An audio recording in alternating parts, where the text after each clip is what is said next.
Blooming Amazons, Blam. We were made for so much more than ordinary life. We were meant to thrive. And that is the truth. And that is the word I'm bringing to you today. Praise God. Before I start, I'll give you a fun fact. If you look at that poster, where's the poster? The poster is not here. Every single person that was invited is married to a pastor and is a pastor. But me. I was like, really? Is God speaking through you? Is my husband going to be a pastor?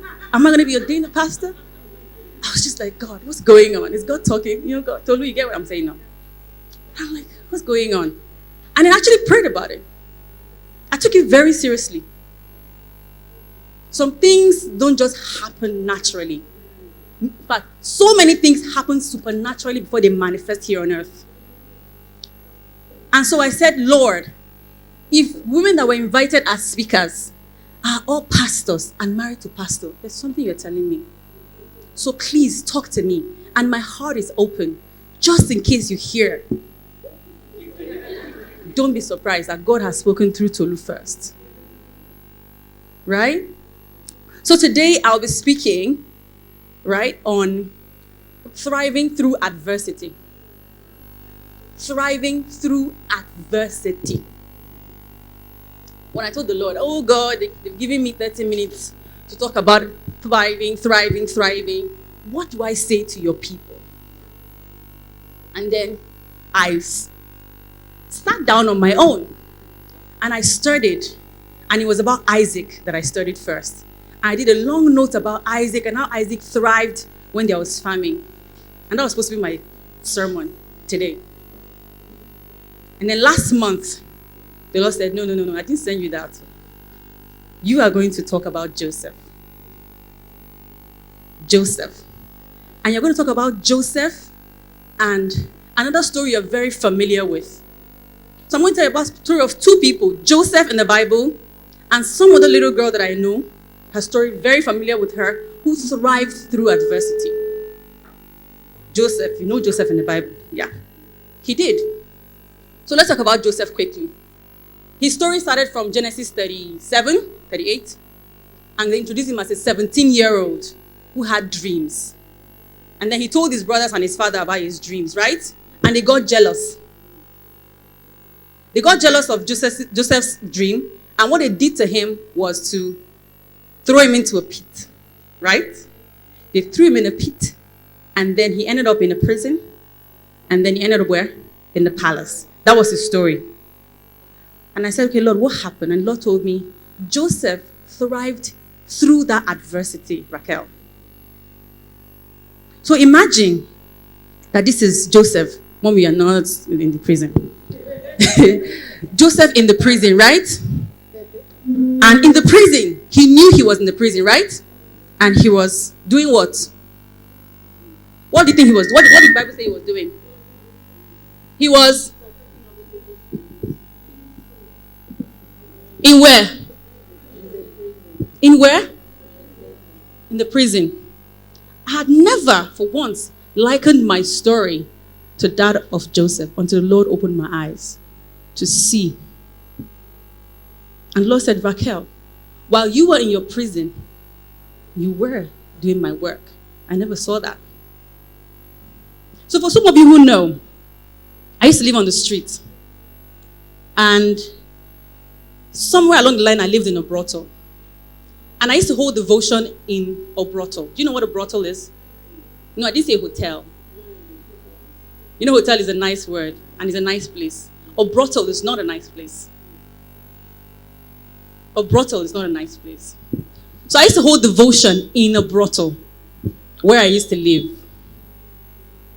I didn't think it was a big deal until recently when the Lord was talking to me about Joseph, and the Lord reminded me that it was actually a big deal.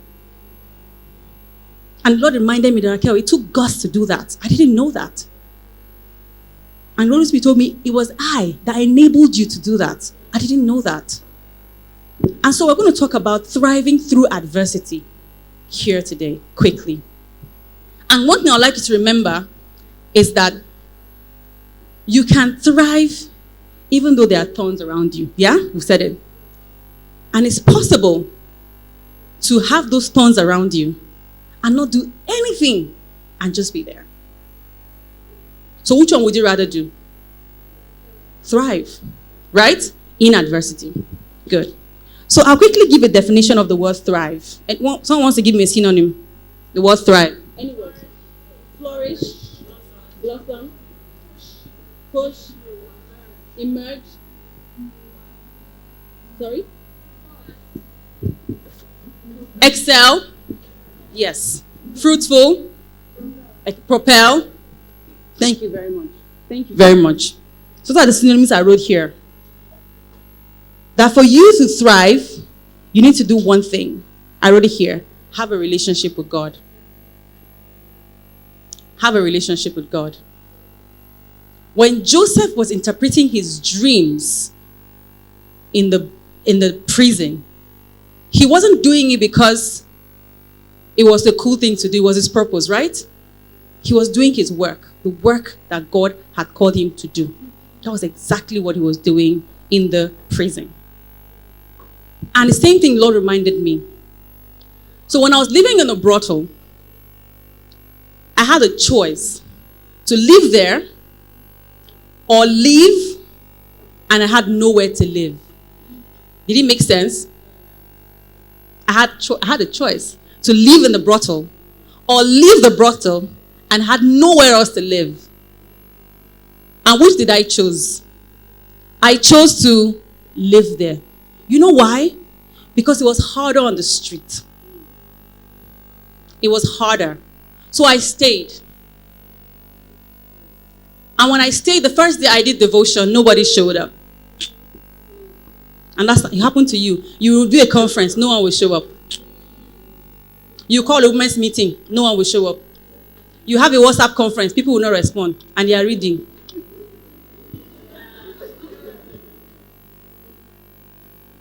You go for outreach, you call for volunteers, you show up at the venue, you are the only one there. People that all signed up will not show up. It happened to me. And then they called me Jesus girl. The first I heard that word, I was mad. I was like, what's that? I'm just praying, it's just devotion.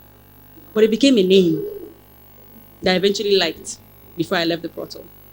Because people forgot my name and started calling me Jesus girl. Oh, that Jesus girl.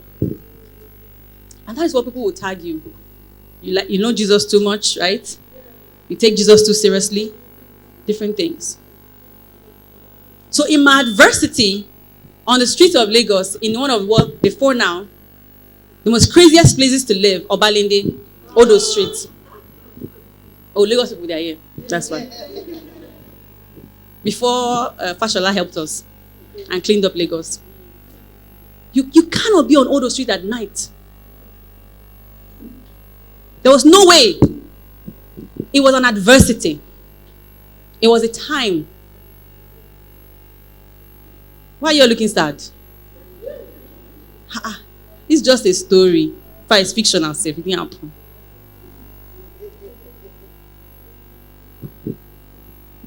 You know, in the adversity, I was preaching the gospel.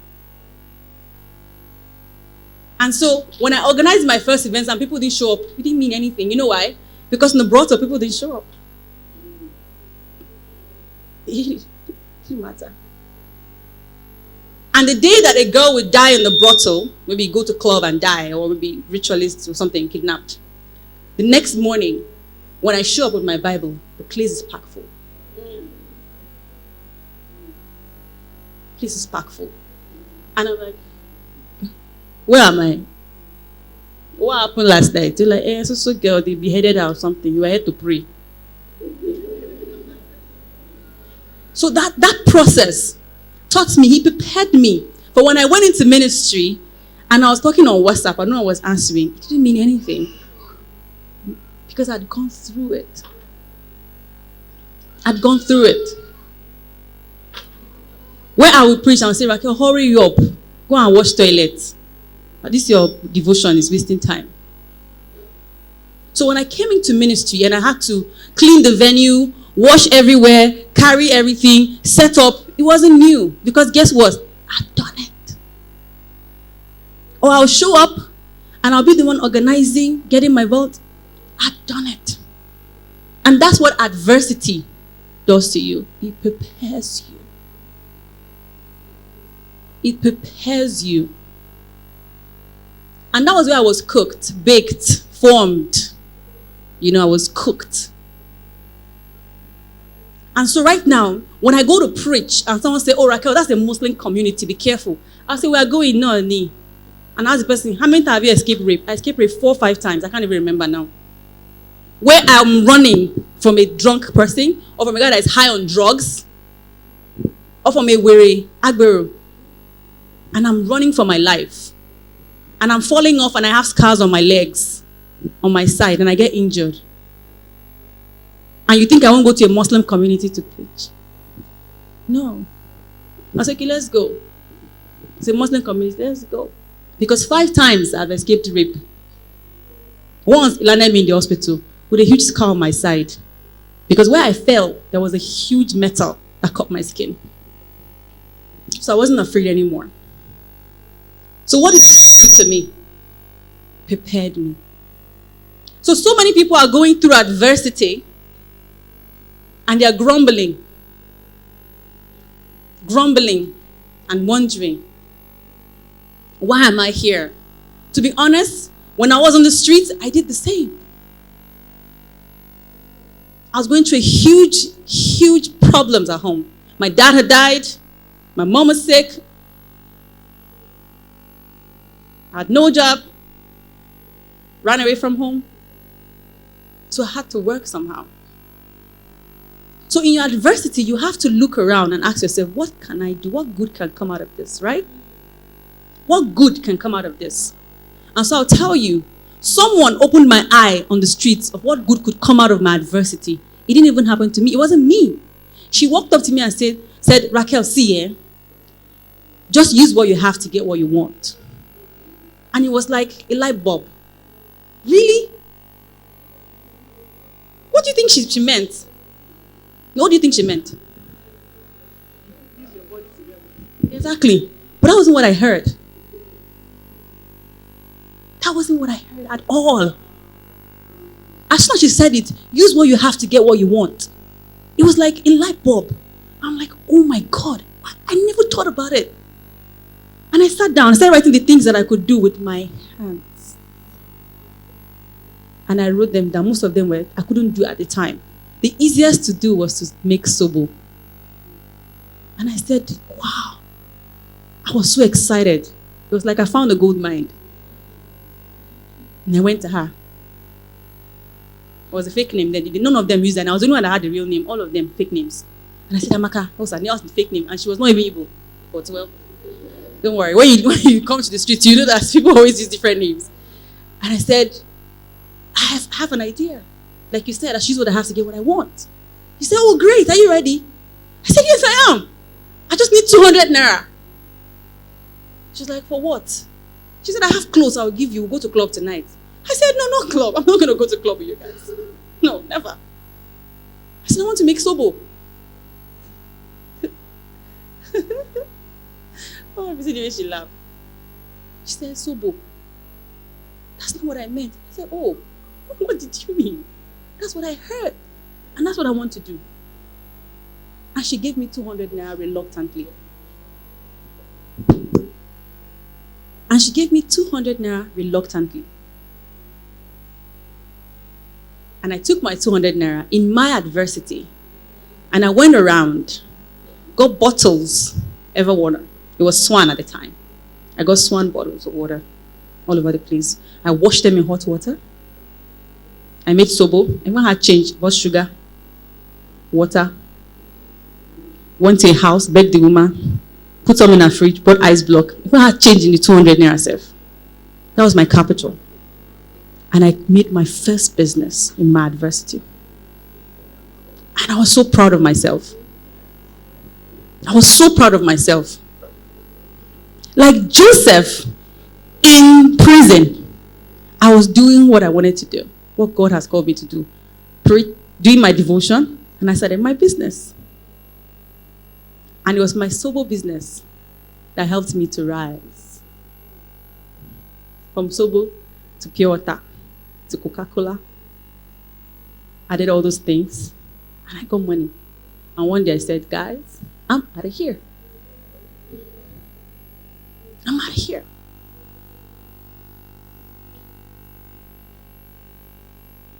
You don't want to know what happened in between. It's not for today.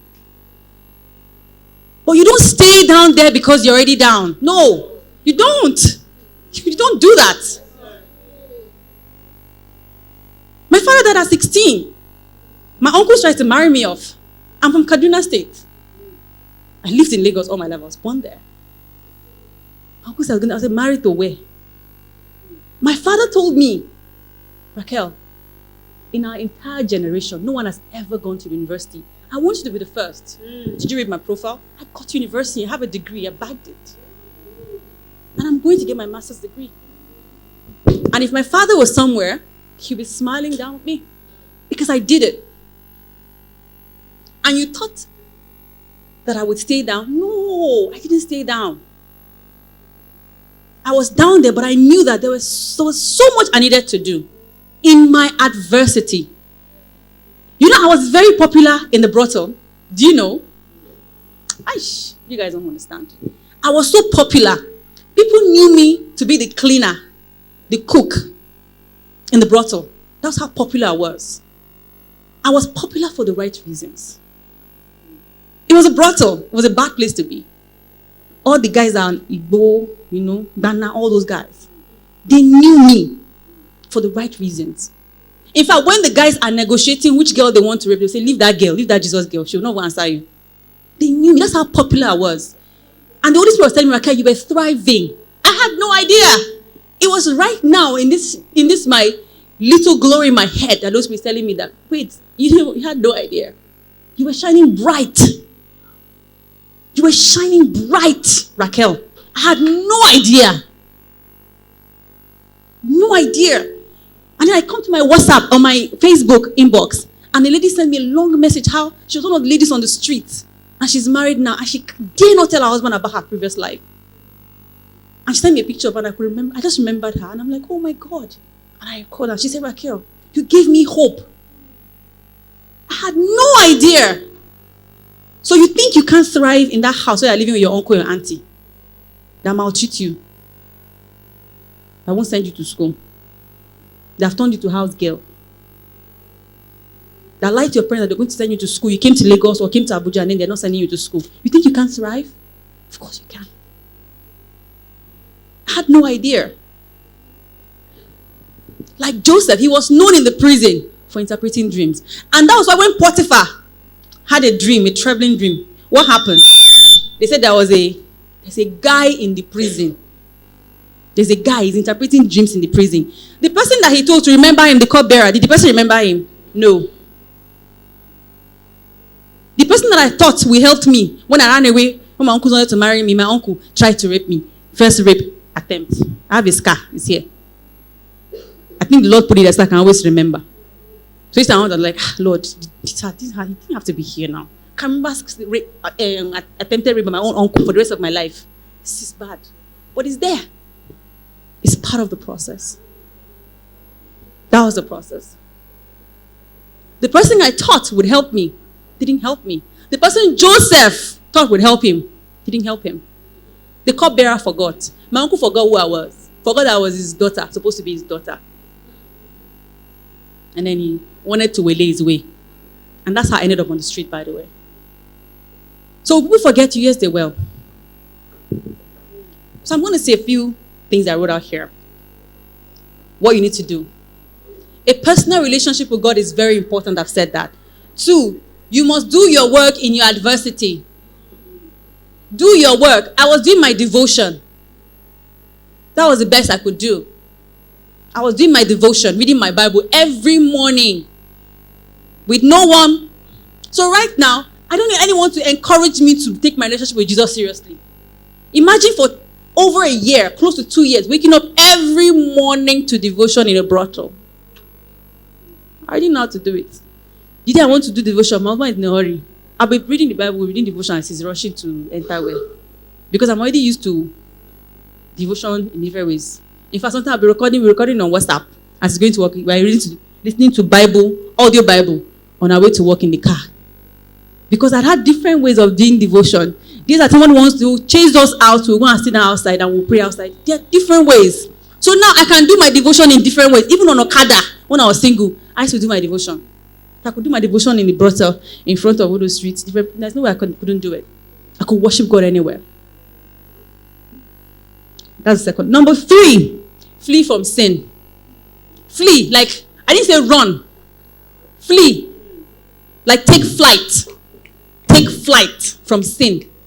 Especially sexual immorality. Especially. You have to run. And I'm not even going to mince words. I'm not going to mince words us here. Most of us here are women. If you are busy having sex with this guy, you are clouding the room for the Holy Spirit to work in your life. You can say, I'm still a Christian. I still feel it in my heart. The Holy Spirit is there somewhere. You are clouding it. If any people come to me and say, oh, Raquel, you know what, I tried. Me and that boy, we just couldn't help ourselves. We just had to have sex.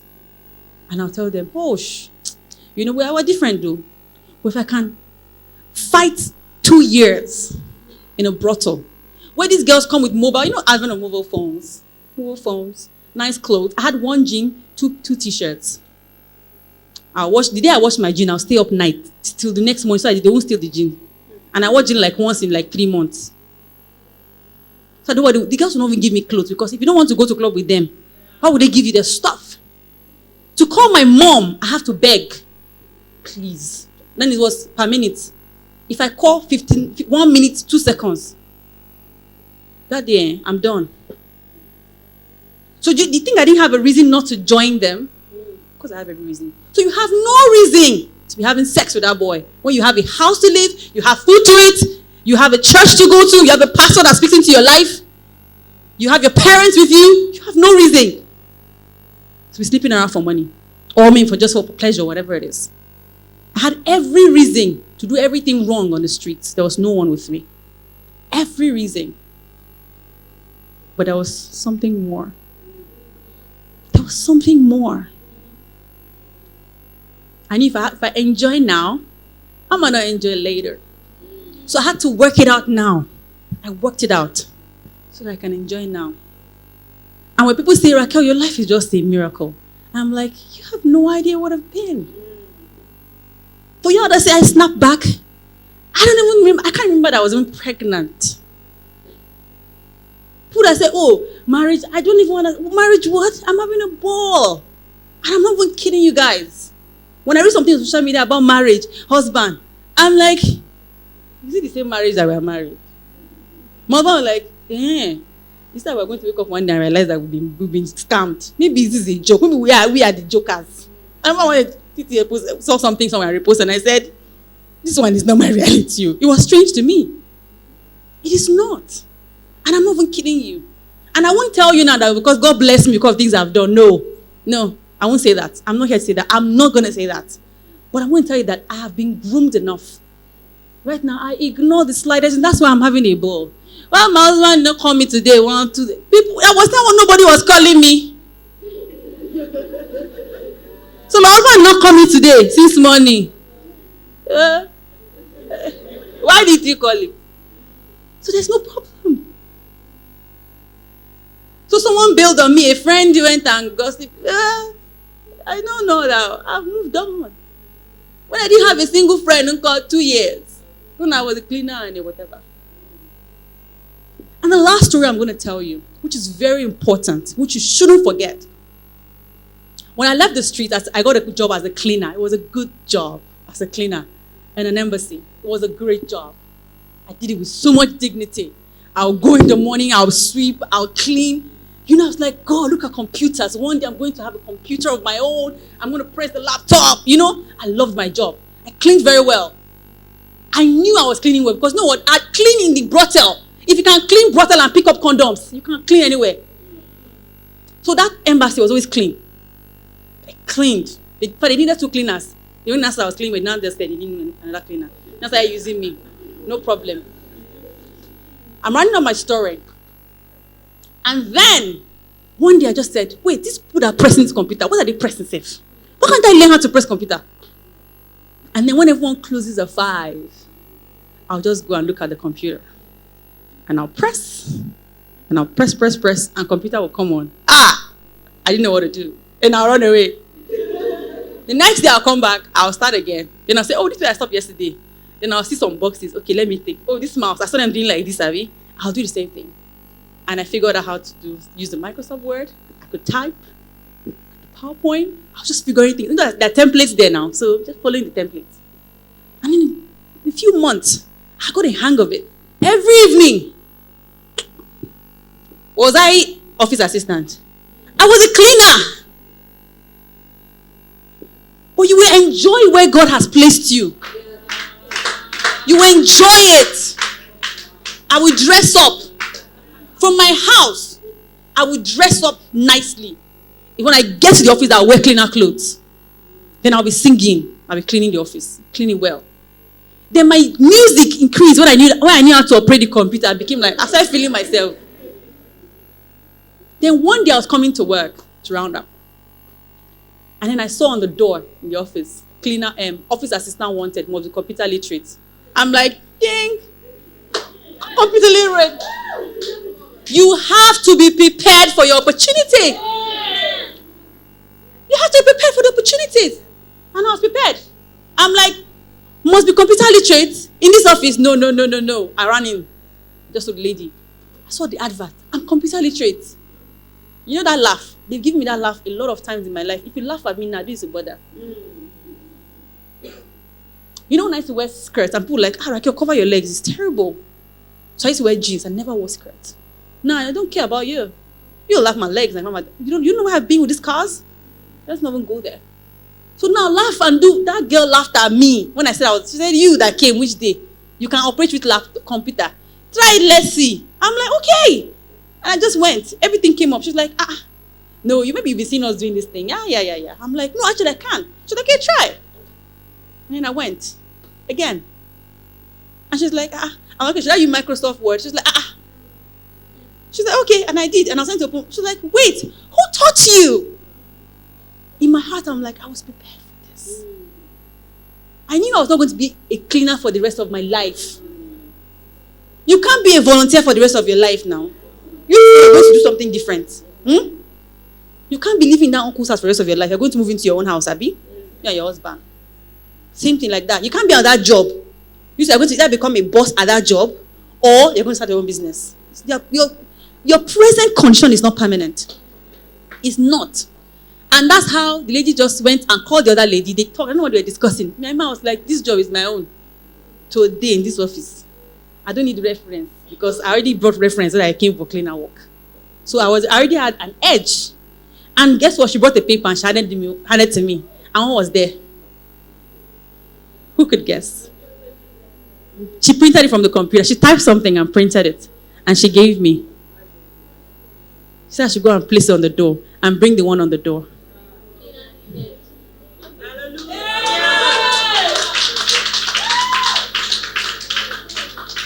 If Joseph wasn't exercising his spiritual gifts in the prison, if he had let it go down, like, they would not say, nobody even know that he even existed. Because you are low doesn't mean that you shouldn't exercise your gift. I have a gift of quick learning like this. So I learned how to use a computer. And that's how I came to the office a cleaner. And I went back home gallantly an office assistant. Oh, people don't understand what that meant to me. When I got back to my room where I used to stay, a family gave me a BQ, a small room. So I went back to the room. I said, now maybe this. When I left this morning, I was the cleaner. Now I'm an office assistant. God, it meant so much. That was what happened to Joseph.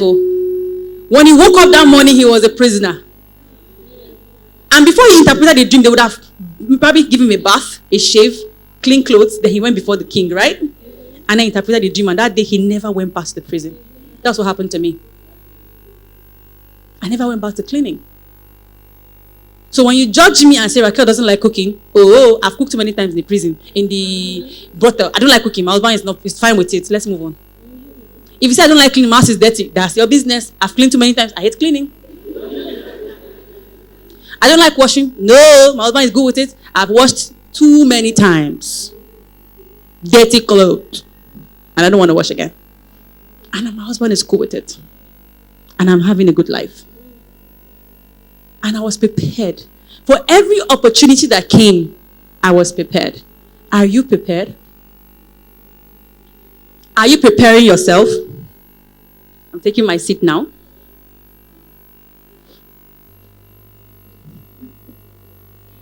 And I had two more things I wrote here, but I'm not going to talk on them. The fourth one is, do not let adversity make you bitter. I told you my uncle tried to rape me. Do you think I was bitter? I lived in a brothel. Do you think I was happy with God? I was very bitter. But I was still talking to God and I'm saying, God, I don't like this thing. See, that's what that girl, that's your poem. I was just like, I was feeling it. God, as he entered me, I'm like, this is me and God. And I'm like, God, I just want to talk to you. I'm like, this brothel, I don't like it. You know, I don't like it. But I'm going to just stay here. And that's how I tell God, I don't like it. I'm just going to stay here. And it's my fault. I ran away from home. But you can get me out of here. I know you can. That's how I stuck to God. And adversity made me bitter. And years ago, the Holy Spirit told me to forgive my entire family for what they did to me. I won't even tell you what they did to me because it's a long story. And then I flew from Lagos to Abuja to meet my uncle. And I walked into his house and he just went on the ground and he fell. He just busted. And his wife was crying. They had no idea how I knew where they lived. I just showed up at Jabi. Just showed up in front of their house. And I walked in. And I had a flight that evening. I came in the morning. I just said, I forgive you guys. My uncle cried like a child. And guess what I saw on the wall of his house? Newspaper cutout of me. He couldn't apologize. And I told myself, so I was bitter all these years for a man that I could have just reached out. I wasted my years. The man was struggling to reach me. I just told him, I'm like, whoa, this is me. And the wife said they've been trying. They didn't know how to reach. They knew they could find me, but they didn't know how. You know, I couldn't forgive them. I wish they did. I wish I didn't hold that bitterness. That held me down. That was something that held me down. I wish it didn't. Right now, if I had to go back, I would change that. I will forgive quickly. I will let them go easily. Because I held on to it too tight. It was like a birthright to me. They owe me an apology. They hurt me. So let it go easily. And the fifth and final thing, you will thrive regardless. You will. Regardless. And what you see as thriving, you know, what you see as thriving for someone else might not be what it is for you. It might not be what it is for you. When God said in the brothel I was thriving, I didn't see that as thriving. Now, God is like a medal to me. So you can be thriving with your small ministry, with your small business, selling just a few things to a few people. You can be thriving. And I can bet you my business thrived on the street. I was so smart. I thought it was me. It was the Holy Spirit. I didn't hawk on the street. You know what I did? You know who used to make phone calls on the road? Then I'll make my chin-chin and my sobo. And I'll drop like 4 or 5 on every table on the street on Alexander Ikoyi Road. Like 15 tables. People selling drinks. And in the evening, I'll go around and pick up my money. I thought I was smart. It wasn't me. It was the Holy Spirit. I was thriving because my business was thriving on the street. And people that were hawking will sit there in one place with all their kunu and everything in Obalende. They'll be there for hours. I would drop my sobo and chin-chin, and I'll still go and make hair for kids in Ikoyi. You know, make hair for kids. Then I'll make more money. And people were making money for me on the road. Then I was sending money home to my mom. And my brothers were able to go to school. I was thriving. I didn't see that as thriving. The Holy Spirit just recently reminded me. Thank you, Tolu, for that topic. Because it was in praying that the Holy Spirit told me that, Raquel, this one you're thinking that you're thriving. That you think this is your job, that you just finished now. It's not. That was when it was. I wish someone told me. Nobody. So don't forget, one, a relationship with God, very critical. That's what I had. I had it when I was a child, you know, my parents, from family. I grew up in a family that my mom was a Sunday school teacher, so she taught me that. So it was easy. The second thing I said was, in your adversity, still run your race. That purpose that God has called you, do it there. Even if you're in school, whatever is happening, do it there. The third thing, flee from sexual immorality, sin, especially sexual immorality. Flee from it. The fourth thing I said was bitterness. Let it go. Let it go. And the fifth, remember you will thrive. You will.